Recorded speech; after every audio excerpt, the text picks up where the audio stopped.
pessoinhas, bom dia, boa tarde, boa noite, tudo bem com vocês? Espero que vocês estejam todo mundo bem aí, todo mundo em casa estudando.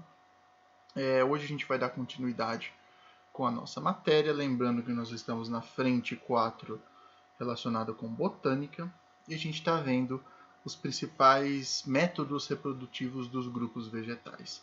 A gente não está dando tanto enfoque nas características, porque a gente vai ver ainda mais para frente, né, nessa frente da apostila, as características anatômicas de todos os grupos vegetais. Então aqui a gente vai se focar um pouco mais no processo reprodutivo. A gente viu nas aulas passadas o ciclo reprodutivo das briófitas e o ciclo reprodutivo das pteridófitas. O que a gente tinha de interessante nesses grupos, só para dar uma recapitulada? Nas briófitas e nas pteridófitas, nós tínhamos o ciclo haplodiplobionte. O que era esse ciclo? Né? Era o ciclo metagênico, de alternância de gerações. Esse processo vai continuar existindo no grupo de hoje, que são os queridos gimnospermas. Né? Quem são esses gimnospermas? São os famosos pinheiros, tá? Ou coníferas, araucárias, cicadófitas. A gente tem várias plantas dentro desse grande grupo das gimnospermas. É um grupo muito importante sob um ponto de vista ecológico. Vocês podem perceber que a gente vai ter árvores agora, já árvores, né, propriamente ditas lenhosas, porque antes em pteridófitas a gente tinha plantas de porte um pouco menor, né? A gente tem dentro das pteridófitas o samambaiaçu, que talvez seja a maior samambaia, né? Mas não chega perto das maiores plantas de gimnospermas, que são, por exemplo, as sequoias, né, que são plantas gigantescas. São todas plantas de clima frio, então você vai encontrar na floresta de taiga, mais nas regiões ali do hemisfério norte. Vocês podem perceber também que as folhas elas tendem a ser compostas na forma de agulhas, certo? Então elas são adaptadas para viver em climas um pouco com menos água, né? Então elas são adaptadas para tentar reter a maior quantidade de água possível. Lembrando que não é porque elas estão num clima frio que ela vai ter abundância de água, certo? São plantas, de certa forma, que duraram aí bastante tempo no processo evolutivo. Elas estão aí no planeta há muito tempo e elas foram, né, substituídas, entre aspas, substituídas pelas angiospermas. Mas as gimnospermas já foram a forma de vida dominante do planeta todo. Hoje em dia, se você sair aí fora, olhar as plantas que você tem no jardim, que você tem no mato aí perto da casa de você, a maioria das plantas que tiverem ali serão angiospermas. Um pouco, tá, vai ter samambaia ali, algumas briófitas, mas a maioria vai ser angiosperma. Pensa que há bilhões de anos atrás isso não existia. Existiam somente gimnospermas. As gimnospermas dominavam o planeta, elas eram a forma de vida dominante. Então você tinha florestas de coníferas, de sequoias, de pinheiros no planeta todo. Qual foi a característica que permitiu que essas plantas dominassem o planeta naquela época? A espécie anterior que dominava o planeta eram as pteridófitas, as samambaias. Então, se vocês olharem vários desenhos esquemáticos mostrando a Terra no passado, geralmente vai ter uma samambaia gigante aí, com as folhonas. Tem vários desenhos assim, se vocês procurarem. Isso é verdade, né? Porque em um determinado período não existiam gimnospermas, existiam somente pteridófitas. Elas dominavam o cenário verde daquela época. As florestas eram de pteridófitas. O que as gimnospermas têm, né, que fizeram elas sobrepujar as pteridófitas? E, consequentemente, perderem terreno para as angiospermas que vieram depois. As gimnospermas desenvolveram uma estrutura conhecida como semente, certo? É a semente da pinha, né, do pinhão que a gente come, aquela que come geralmente em festa aí de São João no meio do ano. Então, são essas estruturas que a gente chama de semente, que permitiu com que o embrião, lembrando que esse grupo de plantas que a gente está vendo, desde lá de briófita, são as embriófitas, certo? São os vegetais terrestres que possuem embrião, e essa semente permitiu com que o embrião das gimnospermas durasse muito mais tempo no ambiente. Aumentou o que a gente chama de capacidade de dispersão. O que significa essa capacidade de dispersão?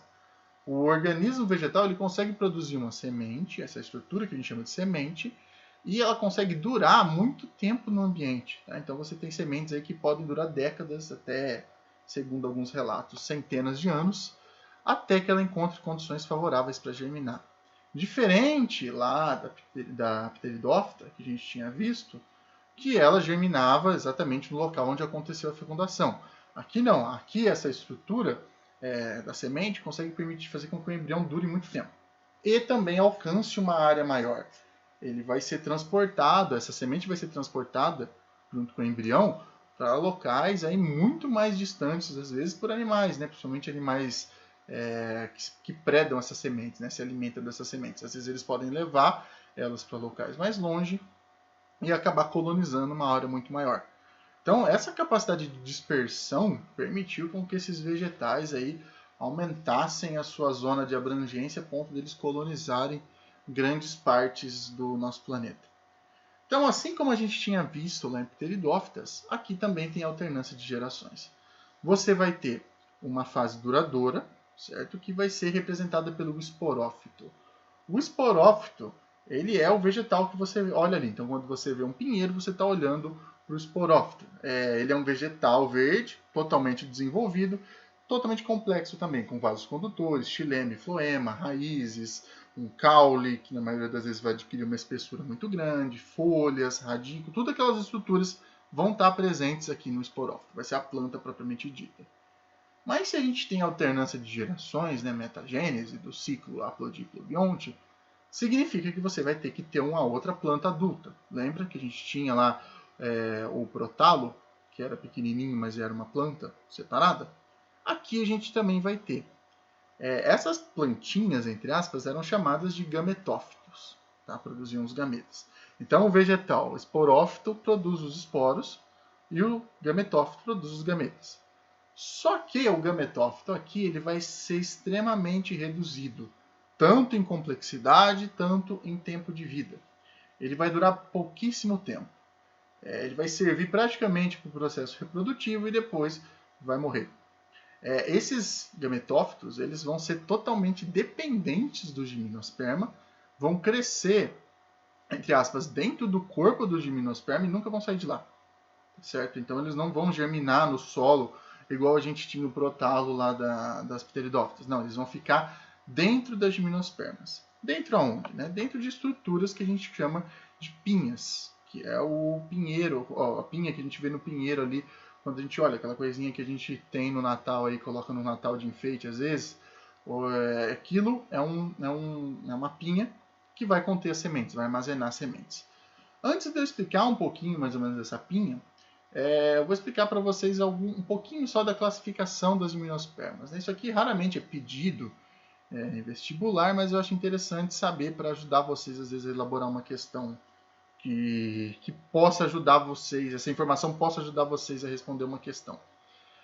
Então a gente tem as cicadófitas, que talvez sejam essas plantinhas mais famosas fora dos pinheiros aí, que são essas gimnospermas mais atarracadas aqui, com um grande ramo central e várias folhas compostas que saem dela.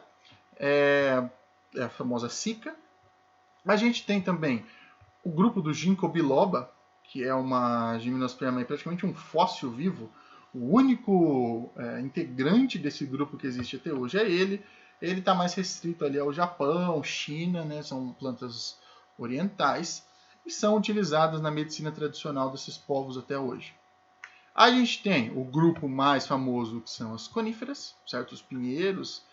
Aqui inclui a nossa gimnosperma nacional, que seria o pinheiro do Paraná, que é a nossa famosa araucária. E a gente tem os gnetini, que são os outros gimnospermas aí também restritas, não tanto quanto o ginkgo biloba, mas que tem algumas características até parecidas com angiospermas, que é o próximo grupo que a gente vai ver. Então são esses aqui, classificação, tá? É bem simples, um pouquinho decoreba, mas infelizmente vocês... é importante vocês saberem pelo menos mais ou menos isso aqui, tá certo? O que une todas elas, né? O que todas elas têm em comum?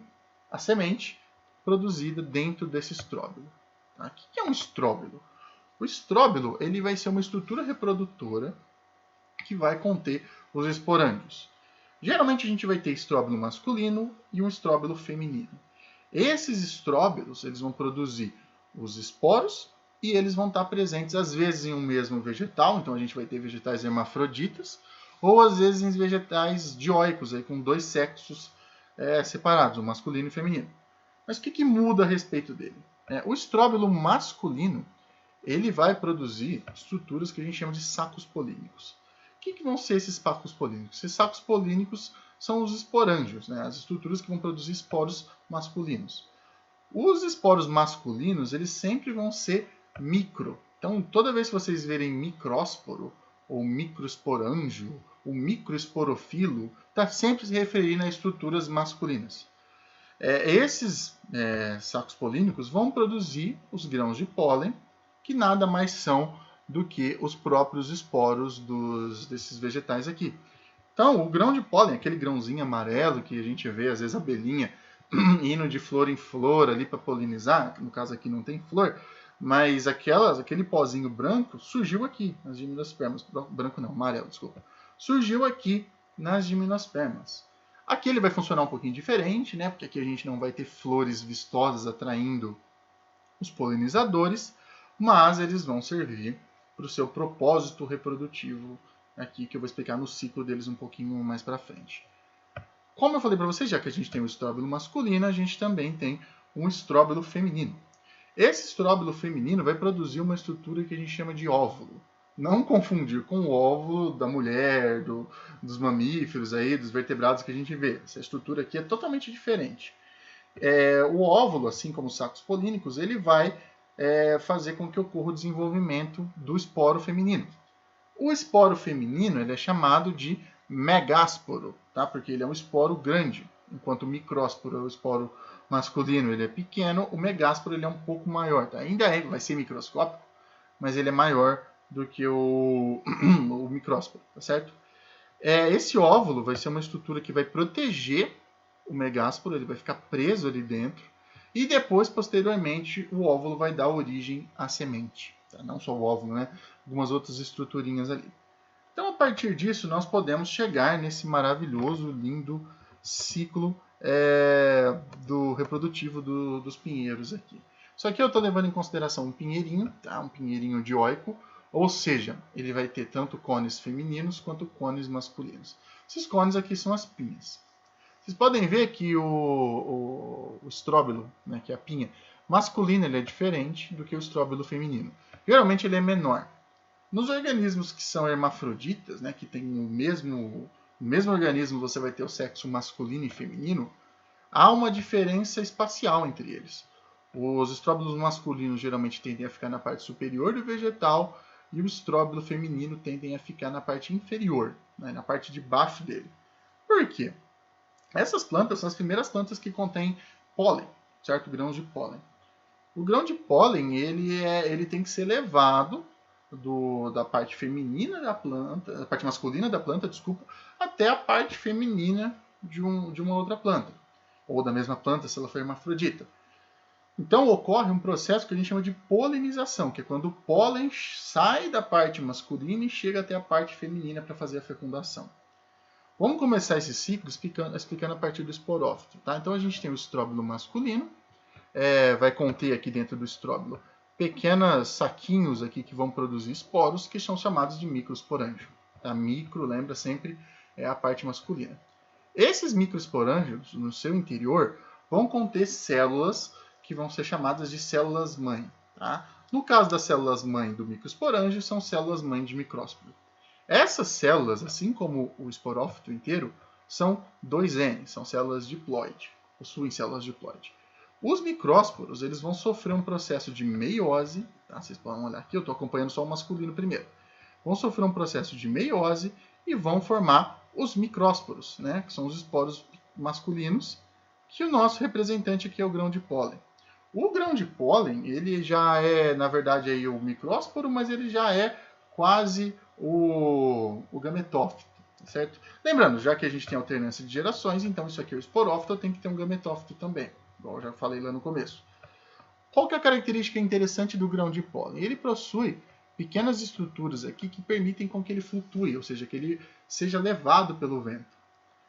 Então a fecundação aqui desses organismos ela é meio que na cagada, tá? Ela é levada pelo vento, então o grão de pólen tem que cair certinho na parte feminina para acontecer a fecundação. Antes de eu falar isso, eu vou explicar a parte feminina. Então a gente tem aqui o estróbilo feminino, a gente vai ter o óvulo, como eu expliquei para vocês, que ele vai ser o microesporângio, o macroesporângio, né, ou megaesporângio, que vai conter o megásporo. Esse megásporo ele vai sofrer meiose, certo? Ele é uma célula 2N, ele vai sofrer meiose e vai surgir o megásporo propriamente dito. Então a célula mãe faz meiose para surgir o megásporo. Esse megásporo, como é uma meiose, vai surgir 4 células.